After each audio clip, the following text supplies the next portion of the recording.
Hi, welcome to this week's episode of ECONcepts. This is Eugene To, and today we'll be talking about inflation and deflation. So let's look at the different types of inflation out there. We are going to explore three types. Now, the first type, demand pull inflation. Demand pull inflation is when you have too much aggregate demand and you're already operating at the full employment level. Now, that means to say that when there's any increase in AD, you're only going to see an increase in general price level, but you do not see an increase in real national income. That's what we call demand pull inflation. It typically happens when you're experiencing periods of economic boom. The second type of inflation, we're going to call it cost push inflation. Cost push inflation occurs when firms experience an increase in labor costs, increase in raw material costs, or increase in any kind of cost at all. This pushes up the cost of production, and when represented on the ADAS diagram, is reflected as a leftward shift of the SRAS curve. But it looks more like an upward shift instead, so do pay attention to that. And lastly, we look at the concept of imported inflation. Pay attention to the quotation marks in imported inflation. Now, we call it imported inflation because the inflation doesn't happen locally. What happens is you have supply side shocks in other countries, but because you import most of your raw materials or your necessities,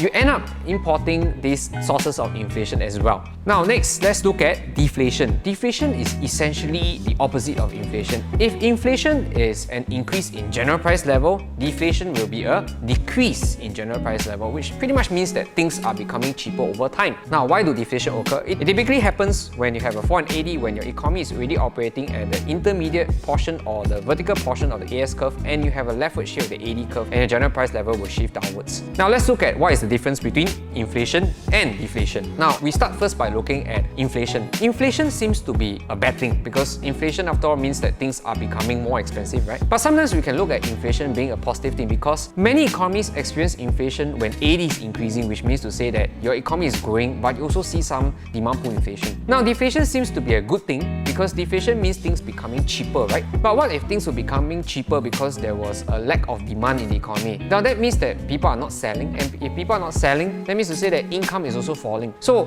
deflation may not necessarily be a bad thing. Now, how do we measure inflation? There are two ways which we can measure inflation. One will be the consumer price index. Now, consumer price index measures a wide range and variety of goods and services within a basket. Now, this basket, in many countries, they're different, but they should be more or less similar in nature. They should measure things like food, transport, entertainment, clothing, accommodation, and all of these items will be looked at. The authorities in the country will typically track the price changes in these various different goods across a period of time. Now, as for core inflation is largely the same as consumer price index, but it usually excludes in different countries different kind of goods. Like, for example, in Singapore, we exclude accommodation and private transport. Now, how do we solve an inflation problem? In most countries, government use basically these two policies to deal with the problem of inflation. Either contractionary monetary policy, which involves increasing interest rate to lower consumption and investment, or countries can also use contractionary fiscal policy, either increasing government expenditure or decreasing taxes to actually deal with the problem of high inflation by reducing AD. Now, that's it for today's episode of ECONcepts. We'll catch you on the next one.